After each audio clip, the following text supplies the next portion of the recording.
ఎదురెక్కిన ప్రాణహిత పరవళ్లతో పులకించిన గోదావరి నదీగర్భం.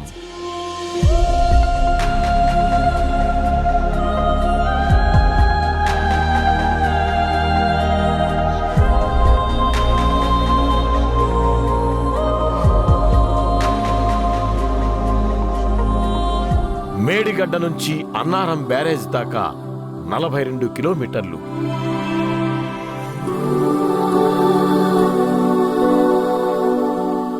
అన్నారం నుంచి సుందిళ్ల బ్యారేజ్ దాకా 35 కిలోమీటర్లు.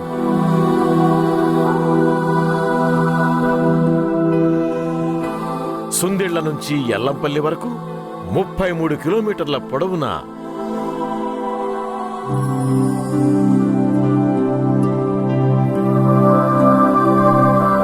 ఎల్లంపల్లి నుంచి ఎనుకకు 40 కిలోమీటర్ల మేర ఇట్లా ఇప్పటి వరకు 150 కిలోమీటర్ల గోదావరికి కాళేశ్వర ప్రాణహిత జలాలు పునరుజ్జీవం పోశాయి.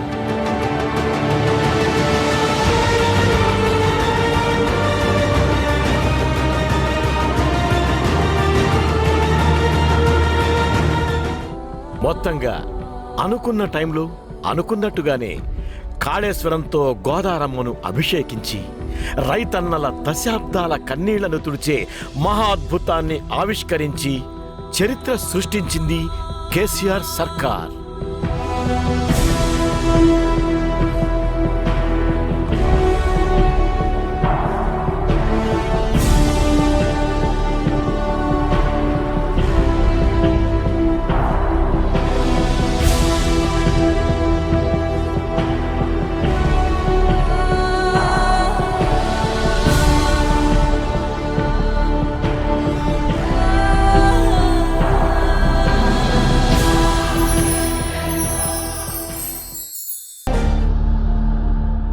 అసలు తెలంగాణలో గోదావరి జాడ యాడుంది?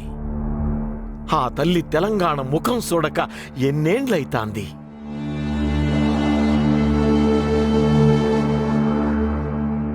మన పైనున్న రాష్ట్రాలు ఎక్కడికక్కడ బ్యారేజీలు కట్టి డ్యాములు కట్టి గోదావరిని పైనే బందీ చేసిండ్రు. ఇంకా యాడ్నుంచి గోదారమ్మ తెలంగాణకొస్తది?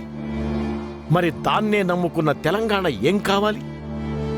అదటుంచితే అమాసకో పున్నానికో గట్టిగా వానలు పడి పైనున్నోళ్లు గేట్లెత్తితే వచ్చే గోదావరిని ఒడిసి పట్టేందుకు శ్రీరామ్ సాగర్ని తప్పిస్తే మన దగ్గరున్న రిజర్వాయర్లెన్ని? అంటే 0 అనే చెప్పాలి.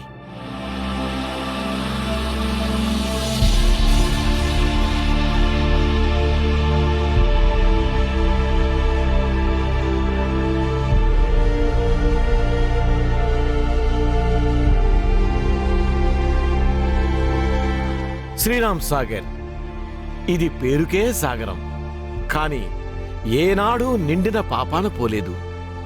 దీని ఆఖరి ఆయుకట్టుకు నీళ్లిచ్చిన దాఖలాలు లేవు. ఇంకా ఆడ్నుంచి కిందకొచ్చిన గోదావరిని ఆపే తావు ఒక్కటి కూడా ఆనాడు లేదు. అసలే ఒక్కడు కూడా ఆపే ప్రయత్నమే చేయలేదు. ఇంకా గోదావరి తెలంగాణల ఆగేదెట్లా? ఇక్కడి బీళ్లు తడిసేదెట్లా?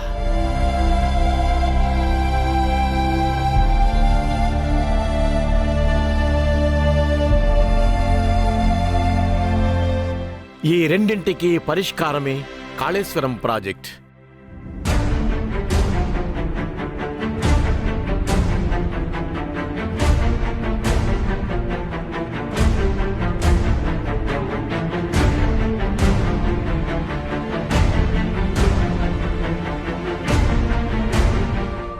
పైనుంచి గోదావరి కిందకు రాకపోతే కింద నుంచి ఎప్పుడూ నిండుగా కిందుకురికి సంద్రం పాలయ్యే ప్రాణహితను పంపులు మోటార్లతోటి పైకి తీసుకెళ్లి ఎండిన గోదావరి దారినంతా నిండుగా ప్రాణహిత నీళ్లతో శ్రీరామ్ సాగర్ దాకా నింపుతాం.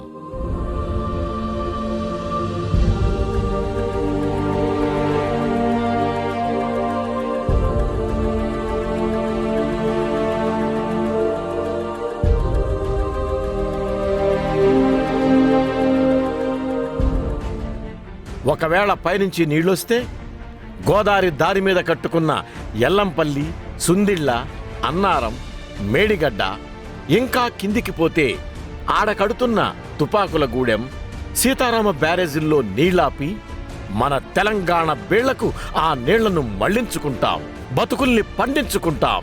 అంతేగాని సుక్క నీరు వృధా కానీయం, తెలంగాణను తెర్లు కానీయం.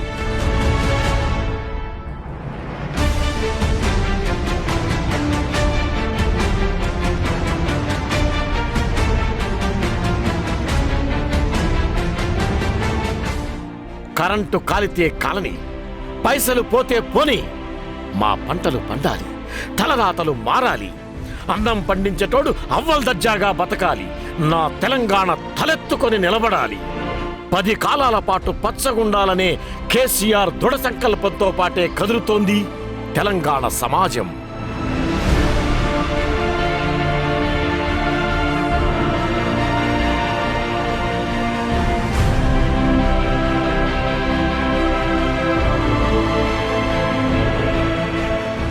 చేసింది చూపిస్తానా, చెయ్యబోయేది చెప్తున్నాం, చెప్పిందాన్ని చెప్పినట్టు చేస్తున్నాం. అంతేగాని చరిత్రలో నిలిచిపోవాలని కాదు బై. మళ్ళీ ఎట్లాంటి దరిద్రాలు తెలంగాణ కంటొద్దని ముఖ్యమంత్రి పడుతున్న ముందస్తు జాగ్రత్తలివి. లేకపోతే 3 ఏళ్ల కాళేశ్వరం ప్రాజెక్టు ఎట్లా పూర్తయితది? అల్లకెళ్ళి నీళ్ళెట్లొస్తాయి? అసలు ప్రపంచ సాగునీటి రంగ చరిత్రలో ఇంత పెద్ద ప్రాజెక్టును కట్టినోళ్ళు, ఇంత త్వరగా పూర్తి చేసినోళ్ళు లేనేలేరు, ఒక్క కేసీఆర్ తప్ప.